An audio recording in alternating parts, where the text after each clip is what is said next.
How much should you save for emergencies? Welcome back to our channel, where we provide you with tips on personal finance and money management. Today we're going to talk about something crucial: emergency funds. We all know that expenses can arise at any time, and having a safety net in place can make all the difference. So let's dive in and learn how to build and maintain an emergency fund. Picture this. You find yourself facing a sudden medical emergency and the bills start piling up. Without an emergency fund, you may end up in significant debt just to cover the costs. That's why it's crucial to have a financial cushion for unexpected situations.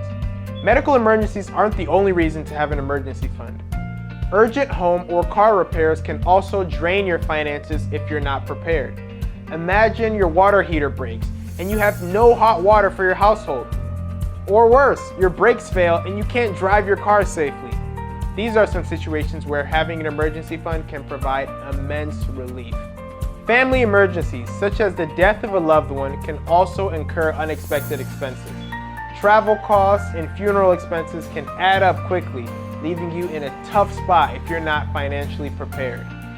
A job loss or furlough is another circumstance where an emergency fund becomes invaluable. When your income suddenly disappears, but you still have to pay rent, groceries, and other expenses to cover, having that financial safety net can alleviate the stress and give you time to get back on your feet. So, how much should you save in your emergency fund? A good rule of thumb is to aim for 3 to 6 months worth of expenses. Take a look at your budget, including housing, transportation, childcare, household expenses, and debt payments. Multiply that number by 3 to get the minimum amount you should have in your emergency fund. Multiply it by 6 for an ideal target. Now, you might be wondering if you really need that much money in your emergency fund. Well, think about the COVID-19 pandemic. Many people found themselves without work for an extended period of time, and having a good safety fund would have provided a crucial safety net during those challenging times. Remember, it's always better to be financially prepared for the worst case scenario. Saving for emergencies doesn't have to be overwhelming. Start with whatever you can afford, even if it's just $20 a month. Every little bit counts. As your financial situation improves, increase your saving contributions. And here's a tip: automate your savings. Set up automatic deposits to your emergency fund so you don't even have to think about it. Additionally, any extra money you receive, like a bonus at work, should go straight into your emergency fund.